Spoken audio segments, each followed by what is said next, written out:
Assalamualaikum warahmatullahi wabarakatuh. Halo anak-anak semua. Hari ini kita akan belajar tema 5, subtema 1, pembelajaran ketiga dan keempat dengan muatan bahasa Indonesia, IPS, dan PPKN. Sudah siap untuk belajar hari ini? Kalau sudah siap, mari kita mulai belajarnya. Nah, di sini ada seorang anak yang bertanya pada temannya, "Tahukah kamu cara meringkas teks?"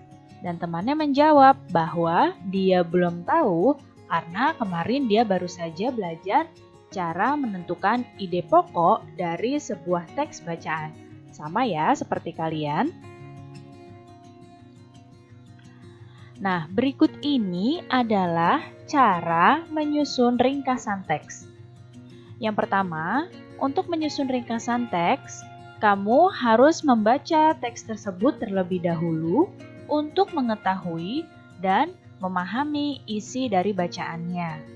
Kemudian, setelah membacanya, kamu tuliskan ide pokok dari tiap-tiap paragraf.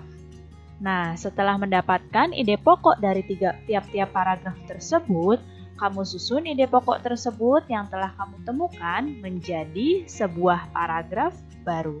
Nah, mudah kan cara menyusun ringkasan teks? Sekarang, yuk kita coba membuat ringkasan dari teks di bawah ini. Nah, ini adalah teks non-fiksi tentang letak geografis Indonesia. Teks ini terdiri atas 3 paragraf ya. Di sini lihat panahnya, ini paragraf ke-1, yang ini paragraf kedua, dan yang ini paragraf ketiga. Nah, pertama-tama kita baca dulu teks ini. Setelah dibaca, kita tentukan ide pokok dari setiap paragraf. Kita tentukan ide pokok paragraf pertama.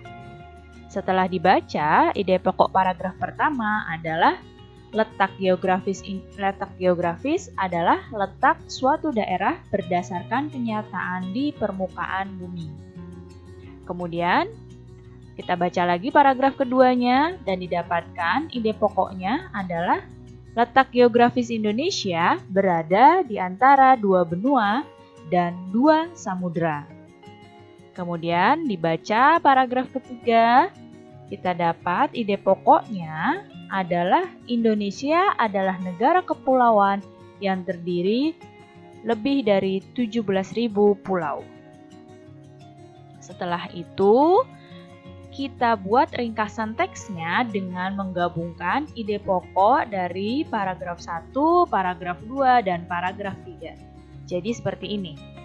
Letak geografis adalah letak suatu daerah berdasarkan kenyataan di permukaan bumi. Letak geografis Indonesia berada di antara 2 benua dan 2 samudra. Indonesia adalah negara kepulauan yang terdiri lebih dari 17.000 pulau. Jadi, seperti itu ya cara membuat ringkasan sebuah teks. Sekarang coba lihat gambar yang ada di hadapan kalian. Nah, siapa yang tahu ini gambar pemandangan di mana? Ya, yang sebelah kiri, ini yang Ibu tunjuk panah, ini adalah gambar pegunungan, tepatnya di Gunung Bromo. Dan yang sebelah kanan, ini adalah gambar pantai, tepatnya di Pantai Pangandaran. Nah, pernahkah kamu mengunjungi tempat pada gambar? Atau pernahkah kamu mengunjungi tempat yang mirip seperti pada gambar?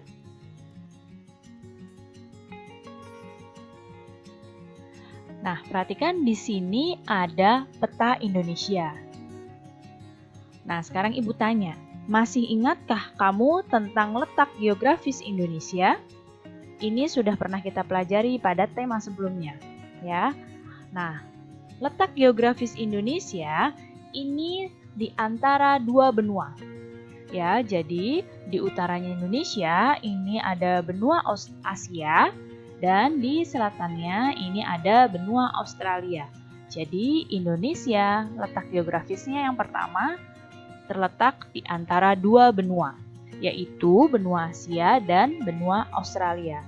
Kemudian Indonesia juga berada di antara dua samudra, yaitu Samudra Pasifik dan Samudra Hindia.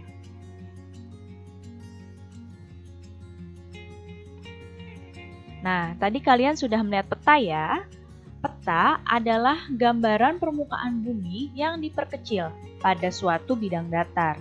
Luas permukaan bumi itu dapat diperkecil dengan menggunakan skala. Dengan menggunakan peta, kamu dapat mengetahui kondisi geografis sebuah negara, termasuk kenampakan alamnya. Sekarang dilihat lagi kita akan bahas tentang unsur-unsur peta. Nah, ini ada peta Indonesia lagi. Lihat di sini, diperhatikan baik-baik apa saja unsur-unsur yang terdapat pada sebuah peta. Lihat, yang pertama yang Ibu tandai dengan kotak merah, ini namanya judul peta. Jadi, yang paling atas ini adalah judul petanya. Nah, kemudian yang ditunjuk panah nih, yang garis vertikal dan horizontal yang akhirnya seperti membentuk kotak-kotak ini, ya di peta garis hayalnya ini disebut dengan garis astronomis. Selanjutnya, perhatikan lagi. Nah, ini yang kotak yang ini namanya arah mata angin. Selanjutnya, nah yang Ibu kotak ini, yang Ibu tunjuk panah, ini adalah legenda.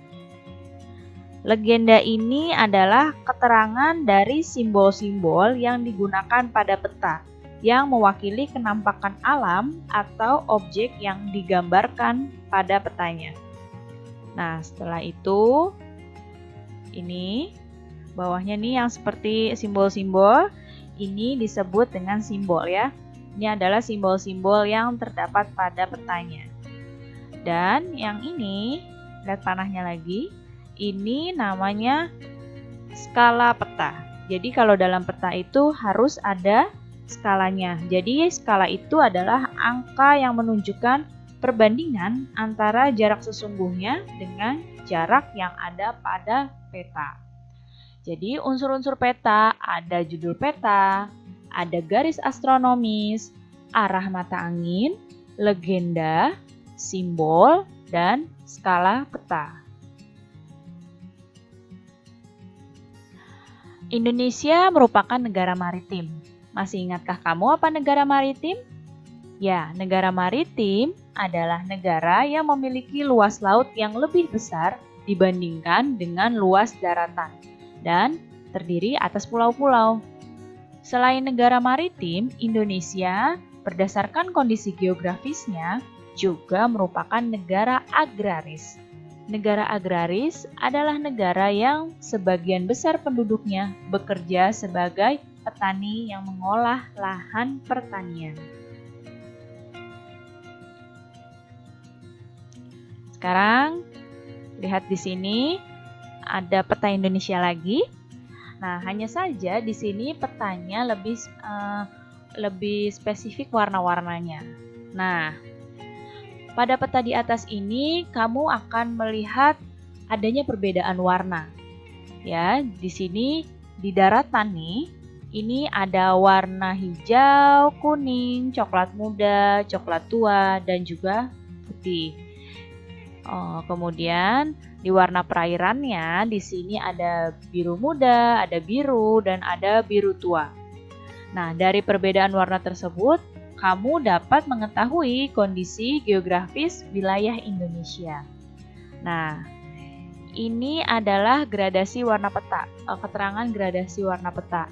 Jadi, kalau warnanya biru tua itu tandanya laut dalam, kalau biru muda itu laut dangkal, kalau warnanya hijau itu artinya dataran rendah, kuning dataran tinggi, coklat itu pegunungan, hitam itu gunung, dan putih itu es atau salju.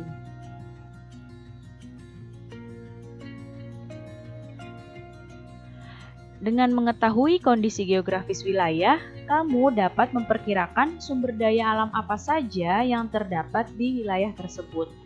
Daerah dengan dataran tinggi seperti pegunungan biasanya penduduknya bertani sayuran. Daerah yang lebih rendah biasanya penduduknya bertani padi dengan mengolah sawah. Dan daerah yang dekat dengan laut biasanya penduduknya bermata pencarian sebagai nelayan. Nah, di sini ada seorang anak yang berkata pada gurunya bahwa ternyata Indonesia itu adalah negara yang sangat beragam ya, baik dari segi geografis, dari penduduknya, juga dari suku, bangsa, dan agama. Nah, dia bertanya, Indonesia itu terdiri dari berbagai macam suku. Nah, bagaimana mungkin penduduknya dapat berkomunikasi menggunakan satu bahasa, sedangkan suku di Indonesia saja banyak dan bahasanya banyak. Kenapa bisa kita hanya pakai satu bahasa utama? Nah, ternyata gurunya bilang bahwa hal itu bisa terjadi karena adanya peristiwa Sumpah Pemuda. Nah, beberapa hari yang lalu kita baru saja memperingati ya peristiwa Sumpah Pemuda ini, yaitu pada tanggal 28 Oktober. Sumpah Pemuda merupakan salah satu peristiwa penting yang memperkuat persatuan dan kesatuan bangsa Indonesia. Sumpah Pemuda merupakan hasil keputusan Kongres Pemuda II yang diselenggarakan tanggal 27 sampai 28 Oktober 1928 di Jakarta. Saat itu, para pemuda yang berbeda suku, adat, bahasa, bertekad untuk bersatu dengan membacakan sebuah sumpah. Nah, sumpah ini merupakan janji para pemuda mewakili masyarakat Indonesia untuk bersatu, membentuk sebuah negara yang bebas dari penjajahan. Ketika itu Indonesia masih dijajah oleh Belanda. Nah, berikut adalah isi dari Sumpah Pemuda. Yang pertama, kami putra dan putri Indonesia mengaku bertumpah darah satu, tanah air Indonesia. Yang kedua, kami putra-putri Indonesia mengaku berbangsa yang satu, bangsa Indonesia. Yang ketiga, kami putra-putri Indonesia menjunjung bahasa persatuan, bahasa Indonesia. Nah, sumpah inilah yang diucapkan oleh para pemuda pada tanggal 28 Oktober 1928. Nah, ini adalah gambar diorama suasana ketika pertama kali lagu Indonesia Raya diperdengarkan. Jadi, selain mengucapkan ikrar, pada saat itu juga pertama kalinya lagu Indonesia Raya itu diperdengarkan oleh W.R. Supratman. Sebelum peristiwa Sumpah Pemuda, semangat persatuan bangsa Indonesia itu sudah terwujud melalui munculnya organisasi pergerakan nasional. Nah, organisasi yang pertama kali muncul adalah Budi Utomo yang didirikan oleh Dr. Wahidin Sudirohusodo dan Sutomo. Mereka berusaha membangkitkan kesadaran masyarakat Indonesia yang saat itu masih terpecah belah. Nah, mereka ingin membangkitkan kesadaran bahwa pentingnya persatuan dan kesatuan bangsa Indonesia itu tanpa perlu mempermasalahkan perbedaan agama dan juga suku. Upaya mempertahankan persatuan dan kesatuan bangsa Indonesia perlu terus dilakukan sampai sekarang. Nah, saat ini Indonesia sudah merdeka. Apa saja yang bisa kita lakukan untuk mempertahankan persatuan dan kesatuan? Yang pertama, kita harus saling menghormati dan menghargai sesama. Kemudian, bergotong royong melakukan berbagai kegiatan. Kemudian kita juga bisa dengan memiliki sikap peduli terhadap lingkungan sekitar. Dan juga dengan cara menghargai pendapat orang lain dan memiliki rasa toleransi antar sesama. Jadi ini adalah cara-cara yang dapat kita lakukan untuk mempertahankan persatuan dan kesatuan yang sudah susah payah diperoleh hingga saat ini. Baik anak-anak, cukup sekian ya penjelasan Ibu kali ini. Mudah-mudahan kalian paham dan mengerti. Terima kasih anak-anak semua, sampai jumpa lagi. Wassalamualaikum warahmatullahi wabarakatuh.